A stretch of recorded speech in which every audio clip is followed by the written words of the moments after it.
तो वही अयोध्या से प्रभु श्री राम के भक्तों के लिए बड़ा शुभ समाचार आया।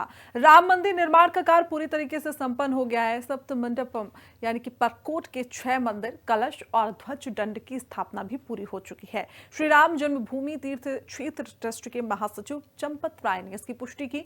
वहीं राम मंदिर निर्माण समिति के अध्यक्ष नृपेंद्र मिश्र के मुताबिक 25 नवंबर को भव्य ध्वजारोहण समारोह आयोजित होगा, जिसमें प्रधानमंत्री नरेंद्र मोदी सहित लगभग 8000 विशेष अतिथि शामिल होंगे। रिपोर्ट देखिए।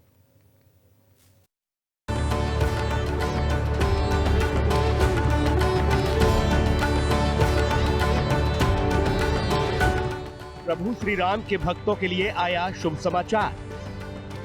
अयोध्या में संपन्न हुआ राम मंदिर निर्माण का कार्य। सप्त मंडल का निर्माण पूरा, ध्वज कलश भी स्थापित। 25 नवंबर को संपन्न होगा ध्वजारोहण का कार्यक्रम। रामनगरी अयोध्या में दिव्य एवं भव्य दीपोत्सव के बाद प्रभु श्री राम के असंख्य भक्तों के लिए एक और शुभ समाचार आया है। अयोध्या में राम मंदिर निर्माण का कार्य पूरा हो गया है। भूतल पर रामलला, प्रथम तल पर राम परिवार विराजित है। कलश और ध्वज दंड भी स्थापित हो गया है। श्री राम जन्मभूमि तीर्थ क्षेत्र के एक्स हैंडल पर इस जानकारी को पोस्ट किया गया। साथ ही श्री राम जन्मभूमि ट्रस्ट के महासचिव चंपत राय ने भी राम मंदिर निर्माण से जुड़ी इस महत्वपूर्ण जानकारी को भक्तों के साथ साझा किया। अयोध्या में श्री राम जन्मभूमि मंदिर और एसोसिएटेड स्ट्रक्चर्स सभी का निर्माण कार्य पूर्ण है।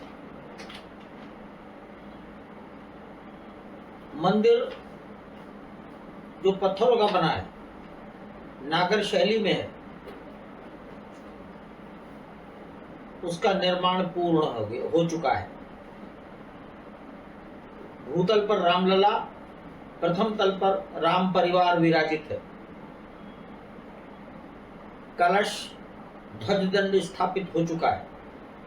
राम मंदिर के साथ ही परकोटे में बनाए जा रहे सभी मुख्य मंदिर भी पूर्ण रूप से तैयार हो गए हैं, जिनमें भगवान शंकर, भगवान गणेश, हनुमान जी, सूर्यदेव, भगवती माता, माता अन्नपूर्णा और शेषावतार मंदिर शामिल हैं। इन मंदिरों को भी पूर्ण रूप से तैयार कर लिया गया है। मंदिर के चारों ओर लगभग 800 मीटर लंबाई का आयताकार पत्थरों का परकोटा तैयार है। परकोटा 14 फीट चौड़ा है। इसके कोनों पर शिवलिंग, गणपति, सूर्यदेव और भगवती विराजमान है। मंदिर बने दक्षिणी भुजा में हनुमान जी, उत्तरी भुजा में माता अन्नपूर्णा के मंदिर बने हैं। इन पर भी कलश और ध्वजदंड लग चुके हैं। प्रतिमाओं की पूजा हो रही है। प्राण प्रतिष्ठा जून मास में हो गई थी। मंदिर के दक्षिणी पश्चिमी कोने पर लक्ष्मण जी का मंदिर बनकर तैयार है। शेषावतार मंदिर, कलश ध्वजदंड लग चुके हैं। राम मंदिर का निर्माण कार्य पूरा। सप्त मंडल में सभी मंदिरों का निर्माण पूरा हो चुका है।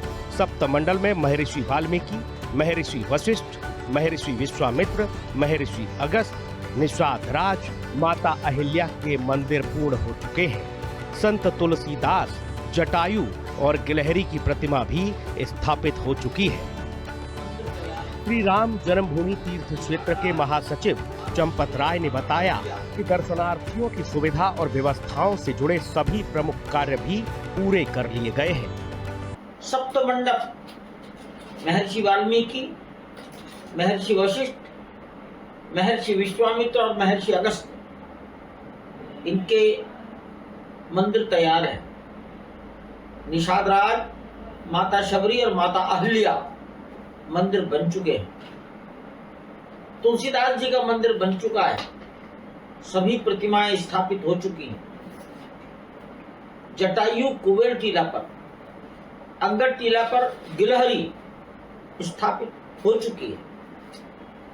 इसके अतिरिक्त तीर्थ यात्रियों की सुविधा, उनको अधिक से अधिक सुगमता हो, इसके लिए आवश्यक जितनी बातें हैं, जितने आवश्यकताएं हैं, उसका निर्माण कार्य पूरा हो चुका है। अयोध्या में ध्वजारोहण कार्यक्रम। अयोध्या में 25 नवंबर को होगा ध्वजारोहण का कार्यक्रम। लगभग 8000 विशेष मेहमानों को किया जा रहा है आमंत्रित। प्रधानमंत्री नरेंद्र मोदी भी ध्वजारोहण कार्यक्रम में होंगे शामिल। श्री राम मंदिर निर्माण समिति के अध्यक्ष नृपेंद्र मिश्रा ने ध्वजारोहण कार्यक्रम को लेकर विस्तार से जानकारी दी है। साथ ही उन्होंने यह भी बताया कि 25 नवंबर को आम श्रद्धालुओं को रामलला के दर्शन नहीं होंगे। श्रद्धालुओं को दर्शन 25 नवंबर को नहीं होगा। जो लोग आमंत्रित किए जाएंगे उनको भगवान का दर्शन की व्यवस्था की जा रही है। करीब 8000 लोग आमंत्रित किए जा रहे हैं, तो उसकी व्यवस्था करनी होगी। उसके बाद श्रद्धालु दर्शन करेंगे अगले दिन से। 11 किलोग्राम की होगी भगवान श्री राम की ध्वज पताका। ध्वज पर बना होगा कोविदार वृक्ष और सूर्य देव का चिन्ह। कोशिश ये भी की जा रही है कि माननीय प्रधानमंत्री जी उसको बहुत, अब आपको क्या बताएं, आप रस्सी खींचने में वो कई किलो की रस्सी हो जाती है। वो जो पताका है वो 11 किलो का है।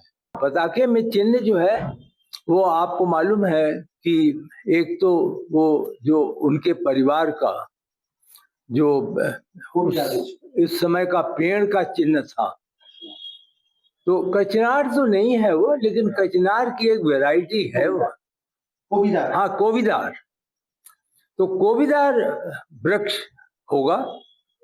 बहुत कम वृक्ष अब वो मिलता है, लेकिन उसका सब ढूंढा गया, डिजाइन प्राप्त की गई और संभवतः उसके साथ भगवान के इक्ष्वाकु वंश का जो सिंबल है, चिन्ह है, सूर्य भगवान, उसका संकेत होगा। राम मंदिर निर्माण का कार्य संपन्न हो चुका है। सिर्फ प्रशासनिक और तकनीकी काम बाकी रह गए हैं। श्री राम जन्मभूमि ट्रस्ट के महासचिव चंपत राय के मुताबिक जो काम बाकी बचे हैं उनका जनता से कोई सीधा संबंध नहीं है। बाकी के कामों को 2026 तक पूरा करने का लक्ष्य रखा गया है। ब्यूरो रिपोर्ट, हिंदी खबर।